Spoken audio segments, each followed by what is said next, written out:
Madame, Monsieur, bonjour, bienvenue dans votre journal. Au sommaire de ce Savane Midi, nous sommes en train de réussir ce que certains ne souhaitent pas voir, ce que d'autres n'ont pas réussi à faire, a déclaré le chef de l'État, le capitaine Ibrahim Traoré, lors de la montée des couleurs hier au palais de Koulouba en parlant de l'Alliance des États du Sahel, AES. Son intervention au début de ce journal. Que pensent les Ouagalais du contrôle des présences dans l'administration publique entré en vigueur hier? Vous entendrez quelques-uns s'exprimer au micro d'une équipe de Savane Média. Comme je le disais en titre, lors de la cérémonie de montée des couleurs hier au palais de Koulouba à Ouagadougou, le président du Faso, le capitaine Ibrahim Traoré, a abordé plusieurs sujets, notamment le développement du Burkina Faso et l'Alliance des États du Sahel AES. En ce qui concerne l'AES, il a souligné sa viabilité et réitéré son ouverture aux partenaires sincères, tout en insistant sur le respect de la souveraineté et de l'indépendance des États membres. Un extrait de son intervention. Aujourd'hui, nous montons solennellement donc les couleurs de la Confédération AES et pour dire que l'AES poursuit son chemin, pas sans difficulté, mais nous continuons à construire petit à petit ce à quoi nos peuples aspirent. Au départ, les gens se sont moqués. On nous a ridiculisés. Parce que 3 pays, pour eux pauvres, qui s'unissent, ça n'aboutirait à rien. Mais nous avons continué notre chemin. Et aujourd'hui, je pense qu'ils se rendent compte à l'évidence que nous sommes en train de réussir quelque chose que certains ne souhaitent pas voir, mais que certains aussi n'ont pas réussi à faire. C'est ainsi. Lorsque vous essayez donc de casser les codes pour révolutionner votre vie, les gens vont toujours vous voir en ridicule. Ils se moqueront de vous. Mais finalement, ils se rendront compte que vous avez raison. Je pense qu'aujourd'hui, en regardant la géopolitique internationale et même sous-régionale, pour ceux qui sont éclairés, ils comprendront que l'AES a eu raison d'emprunter cet itinéraire. Pour ceux qui ne veulent pas se réveiller, nous ne pouvons rien faire pour eux.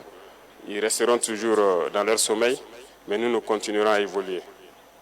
Donc nous souhaitons qu'à travers cette cérémonie solennelle, que tous les amis du Burkina Faso, les amis de l'AES, puissent comprendre que nous restons ouverts pour tous ceux qui veulent un partenariat sincère, respectueux. L'AES sera donc la terre d'accueil et nous pourrons collaborer. Mais ceux-là qui viennent pour nous exploiter ou avoir ce partenariat qu'on juge inapproprié, qui viennent pour violer notre souveraineté, notre indépendance, qu'ils comprennent que nous ne serons pas prêts à les accueillir. Nous poursuivrons notre marche parce que les difficultés contribuent à nous forger. Les difficultés nous rendent forts. L'AES est née dans le sang et la sueur. Il va poursuivre son chemin pour le bonheur des peuples du Sahel. Les retards et les absences dans l'administration publique sont désormais contrôlés depuis ce lundi. Cette décision est bien accueillie par certains citoyens qui vont jusqu'à demander des sanctions contre les contrevenants. Ahmed Joël Compaoré et Djamilatou Sakana ont recueilli leurs propos. À mon niveau, c'est une bonne décision. Ce que moi je propose, c'est de continuer et de chercher des gens aguerris à ce domaine-là, qu'ils puissent prodiguer des conseils, donner leur avis, plus d'expérience qu'ils ont dans ce domaine afin de pouvoir les accompagner. On peut tolérer les retards si la personne explique la raison du retard. Mais si le retard n'a pas de raison, la personne peut être sanctionnée. Si nous voulons être efficaces, si nous voulons atteindre les objectifs qu'on s'est fixés, il va falloir que nous émettions à avoir ces bonnes pratiques. Il faut qu'on soutienne ce genre d'initiative-là pour que véritablement que nous voulons pour notre Burkina là, soit effectif. Pour moi, c'est une bonne décision. Ça va nous permettre de se mettre au sérieux pour le travail. Une décision gouvernementale est toujours une bonne décision, mais il faut faire la part des choses. Bon, il y a certains des cadres qui sont des concepteurs, ne sont pas tenus d'être dans leur bureau pour faire le travail. Maintenant, pour ceux qui sont des exécutants, comme ceux qui vendent les timbres, les infirmiers, ainsi de suite, ils peuvent être à l'heure parce que le patient est là, celui qui doit acheter le timbre pour aller faire la légalisation, il est là, il cherche ça. Mais si on mélange les deux choses, les concepteurs, des fois même, ils restent dans leur bureau jusqu'à 22h pour achever le travail. Selon moi, c'est une bonne décision parce que si tu pars à l'hôpital, tu ne trouves pas le docteur, c'est toi qui dois patienter et puis et le docteur va venir. Bon, c'est un peu dérangeant, voilà. Donc c'est lui qui doit t'attendre, c'est pas toi le patient qui doit venir l'attendre. Moi, en tant qu'ancien militaire à la retraite, j'étais sous-officier, j'ai pris ma retraite. J'ai été sanctionné également par rapport à des retards. Il faut ajouter des sanctions pour en tout cas faciliter le travail. Les sanctions, ce n'est pas une méchanceté, mais il faut châtir pour mieux redresser les choses, pour ne pas permettre à la nouvelle génération ou à ceux qui traînent toujours de ne pas emboîter le même pas. Lorsqu'on ferait une décision et qu'il n'y a pas de sanction, c'est comme si la décision n'était pas prise. Appliquer là, ce n'est pas une mauvaise chose, mais il faut faire la part des choses pour l'appliquer. On doit appliquer des sanctions parce que forcément, si tu fais des erreurs, on doit te sanctionner. Il faut que les sanctions soient appliquées pour que ceux qui ne veulent pas s'aligner avec la dynamique, aller dans la même dynamique, puissent comprendre que seront exposés à des sanctions et par conséquent, c'est pour les amener justement à prendre le bon chemin. Tout autre sujet à présent, les prix des produits de première nécessité n'ont pas connu une hausse en ce début du mois de Ramadan 2025. Nous avons fait le constat dans les boutiques de vente de riz, d'huile ou encore de sucre. C'est un reportage signé Fidéline Bansé. Le riz, l'huile, le sucre ainsi que d'autres produits de grande consommation en ce mois de jeûne musulman sont toujours vendus au même prix qu'avant cette période selon l'affirmation de certains boutiquiers. C'est pas augmenté. C'est toujours le même prix que nous on a rentré le moment de la carême. Le sucre, il n'y en a pas pour vendre. Le sucre là, nous on n'est pas ça pour vendre. Les prix des denrées comme le sucre, le riz et l'huile n'ont pas augmenté. Le sac de riz que j'ai coûte 23 000 francs CFA et le litre d'huile 1200 francs CFA. Chez moi, il n'y a pas de sucre en carreau. Je n'ai que le sucre granulé. Le sucre en carreau est en manque sur le marché. Nous espérons que les jours à venir, nous allons en avoir. Voilà. Tout de même, certains clients jugent les prix du sucre élevés. En tout cas, ça a augmenté. On ne peut pas s'en sortir. Tu vas payer 1000, mais à 1300. Tu vas payer courant, ainsi de suite. C'est pas facile. Le sac, c'est à 28 000 comme ça. Des fois, à 23 500. Donc, ça varie. Le kilo, c'est à 650. Le prix du mil a augmenté un peu. Le sucre, c'est le même prix ainsi que l'huile, mais on n'en sait jamais. Ce qu'on peut dire, c'est que les prix des produits sont élevés. Les commerçants rencontrés évoquent la difficulté à s'approvisionner en sucre. Ce produit manque sur le marché selon leur dire.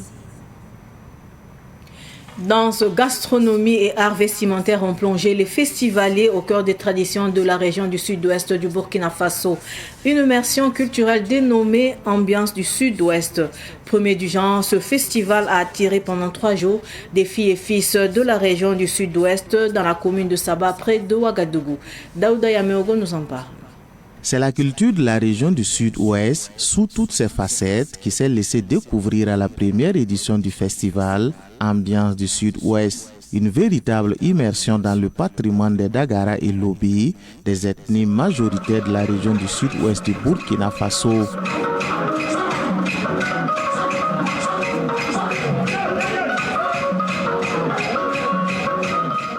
Pour la promotrice, le festival Ambiance du Sud-Ouest vise à transmettre la richesse culturelle de la région à la jeune génération en mettant en avant ses traditions à travers la danse, la gastronomie et l'art vestimentaire. Ils se sont retrouvés pour que nous puissions s'amuser, pour montrer ceux qui ne sont pas nés au village et qui ne connaissent pas la culture d'Agara, pour qu'ils puissent aussi connaître et apprendre.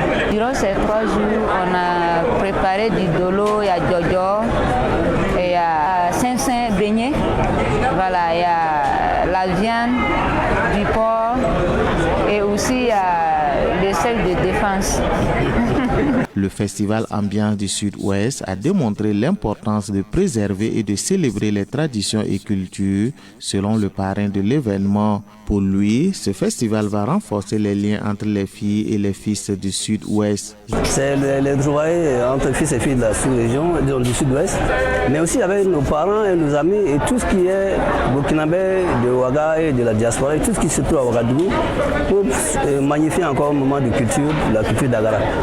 Et donc, la motivation qui nous retient ici, c'est le désir de porter haut le flambeau de la culture du Sud-Ouest et aussi être en brassage avec les autres aspects de la culture du Burkina. Plusieurs artistes d'autres communautés telles que les Gourounsi et Sénoufo ont été présents à ce festival. La promotrice, elle-même artiste musicienne, a donné rendez-vous au public l'année prochaine pour la 2e édition du festival Ambiance du Sud-Ouest.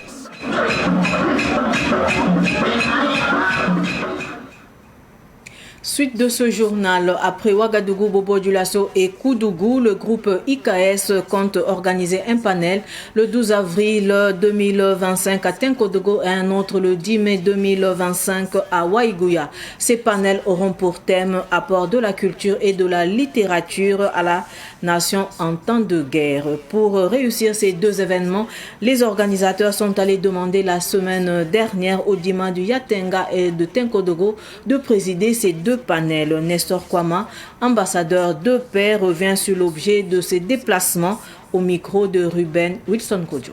Notre présence au palais Gengpolé de Tenkodogo ici, vous voyez, nous sommes nommés ambassadeurs de paix et notre entreprise aussi est engagée pour la culture, la paix et l'éducation.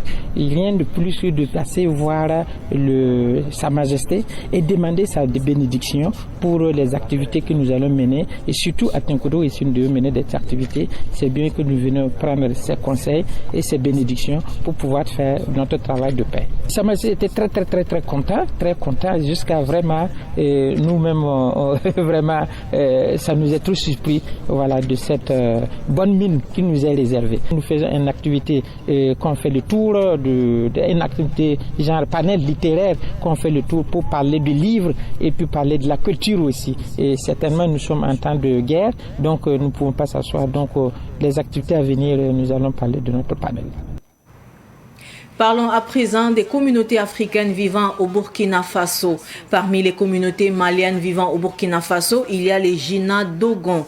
Les Jina Dogon ont décidé de se réunir en association pour se retrouver le plus souvent et mieux fraterniser. Fatih Sankara a suivi leur rencontre la semaine écoulée.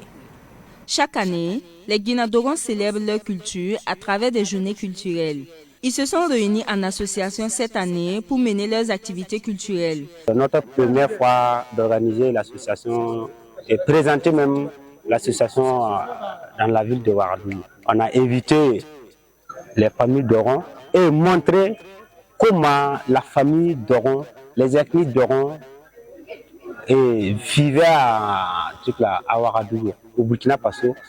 Et puis comment les ethnies Dogon sont au Burkina Faso et évoluent avec le temps.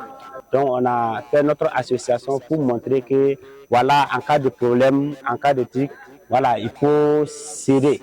Au-delà de la culture Dogon, les Jina Dogon travaillent à promouvoir les actions de l'AES. Le Haut Conseil des Maliens au Burkina compte apporter son soutien aux Jina Dogon. Nous, on veut s'en féliciter parce que quand tu es dans un pays, il ne faut pas oublier toi-même. C'est-à-dire, chaque fois, il faut savoir que moi, je suis Maïga. Donc, ça veut me montrer que je n'ai pas oublié de moi-même. Parce que le malheur qu'ils ont créé, leur association, à leur montrer qu'il n'a pas oublié eux-mêmes qui sont des Guinéens-Dogons, qui se représentent au Mali, au Burkina Faso. Parce que les Guinéens-Dogons, ils sont au Mali, ils sont au Burkina. Et c'est en train de nous montrer ce qu'on a oublié, que nous sommes même père Burkina, au Niger, au Mali. Réunir les Guinéens-Dogons ensemble pour qu'ils puissent leur montrer qu'ils sont des Burkinabés, ils sont des Maliens, ils sont des Nigériens. Ça nous fait plaisir parce que quand il y a besoin... Les Guinéens-Dogons sont des milliers au Burkina. Ils sont surtout à Wayoubia, à Bobo-Dioulasso et à Ouagadougou. Direction la région de l'Est. Les religieux et coutumiers de Fada-Ngourma dans la région de l'Est ont durant un mois prié pour la paix et la sécurité au Burkina Faso. La prière pour la paix lancée en début de mois de février à Fada-Ngourma s'est achevée le week-end écoulé. Sybille Kelsey nous en parle. Après un mois de prières et d'invocations dans les églises, temples et mosquées, les fidèles chrétiens, musulmans et des coutumiers se sont retrouvés au mémorial aux héros du Goulmou pour prier pour la paix et la cohésion sociale dans la région de l'Est. Cette prière vient clôturer un mois de prière selon le président du collège du dialogue et de médiation de Fada, pasteur Albert Gnoli. Fier des attentes que nous avons reçues. Durant ce mois, nous avons senti que toutes les communautés étaient en mouvement, en prière devant Dieu pour qu'il nous accorde la paix tant attendue. La paix que nous avons méprisée et gaspillée par nos mauvaises actions. Donc nos attentes sont atteintes vu comment les gens ont répondu dans toutes les mosquées, dans toutes les églises et au niveau des coutumiers. Nous sommes fiers de ce qui a été fait. El Hadj Moustapha Souli, le parrain, s'est réjoui de l'engagement des Fadalais. Je suis très satisfait et salue le chef des Fada, malgré qu'il est absent. Ses ministres sont présents pour accompagner l'initiative. Toutes les confessions religieuses ont montré leur engagement à travers des prières et invocations pour le retour de la paix dans le pays. C'est cet engagement qui prouve qu'ils veulent vraiment la paix et la sécurité au Burkina Faso. L'évêque de Fada, Monseigneur Pierre Claver Malgo, salue cette initiative qui intervient au début du mois du carême des musulmans et à l'orée du carême des chrétiens. Il invite les fidèles musulmans et chrétiens à poursuivre la prière en cette période de pénitence. Le directeur de cabinet du président de la délégation spéciale de Ouagadougou, Clément Wango, fils de la région, a salué l'engagement des populations de Fada à œuvrer pour le retour de la paix. Donc ce que j'ai vu ici, c'est un motif de satisfaction et c'est également une interpellation pour les autres régions à venir à l'école du CDM parce que c'est vraiment une structure qui permet de résoudre les conflits communautaires dans la région. C'est une structure qui œuvre pour la paix. Le haut-commissaire de la Kompienga, Ismaël Ouattara, représentant le gouverneur de la région de l'Est, a invité les différentes communautés religieuses et coutumières à intensifier les prières et invocations pour le retour de la paix au Burkina Faso en général et dans la région de l'Est en particulier. Vraiment, ce que nous avons vu aujourd'hui nous rassure davantage que le Burkina Faso est un pays où toutes les communautés, toutes les religions peuvent vivre ensemble. Ce que nous avons vu aujourd'hui nous rassure davantage que si nous continuons dans ce sens, à travers les prières dans nos mosquées, dans nos églises, Dieu faisant, Inch'Allah, la paix va revenir. Les communautés étrangères vivant dans la région de l'Est étaient de la partie. Elles ont invité l'ensemble des habitants de la région à jouer leur partition pour le retour de la paix d'ici la fin de l'année 2025. Place à la musique religieuse à présent. Le chanteur Simon Dipama vient de mettre sur le marché son deuxième album dénommé Comptable Sougri. La dédicace de l'album a eu lieu dimanche dernier en présence de Cynthia Zongran. Comptable Sougri, il a Comptable Sougri, Burkina Faso Kama. Comptable Sougri, c'est le tout nouvel album du chanteur Simon Dipama. Cet album, composé de 4 titres et chanté en langue morée, prône le pardon et le vivre ensemble.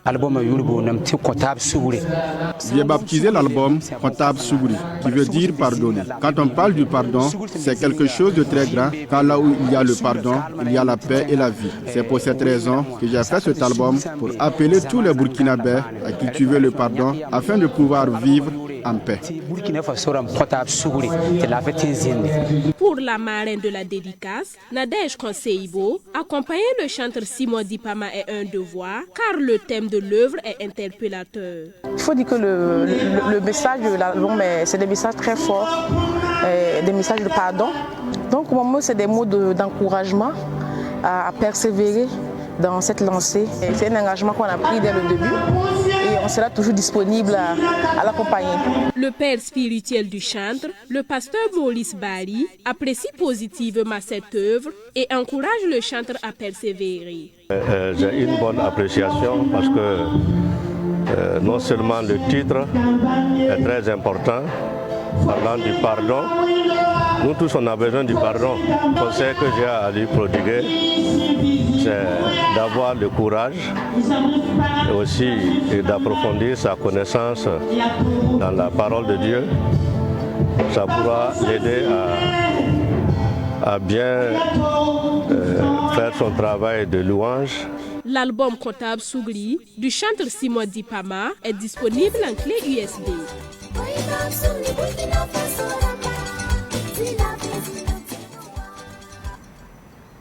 Avant de clore cette édition d'information, il faut compter désormais Zoé Bem Nana parmi les chantres de l'Éternel. Elle a dédicacé dimanche dernier à Koubri sa toute première œuvre Wenam Denda, un album de 6 titres à travers lequel elle évangélise. Les détails avec Samuel Moko. Quand Zoé Bem Nana est fort de 6 titres chantés entièrement en moré, elle évangélise à travers Wakata Sazanga, c'est-à-dire le temps est fini. Ensuite, Wenam Denda. Pour la chantre, c'est une manière pour elle de dire au Burkina Faso que l'Éternel combat pour lui. Mardoché a eu la victoire dans le livre d'Esther dans les Saintes Écritures car il appartenait totalement à Dieu. Donc j'aborde ce thème en disant que si le Burkina Faso est de Dieu, il n'y a pas à craindre. Il y aura la victoire. Le parrain pasteur Jacques Zungrana et la marraine Stéphanie Diasso disent avoir vu en elle du potentiel, d'où leur soutien. Tous ceux qui vont avoir l'opportunité de la connaître ou bien d'écouter son album-là, de mettre la main dans la poche pour soutenir l'artiste et de se mettre en genoux aussi pour intercéder afin que l'Éternel des armées puisse l'accompagner pour qu'elle puisse vraiment terminer et entamer la suite de son ministère d'adoration et de louange. La chanteuse Zoé Bem Nana a donné un avant-goût de l'album à ses nombreux fans présents à l'église des Assemblées de Dieu, Temple Elohim de Koubri, à l'occasion de la présentation de son album.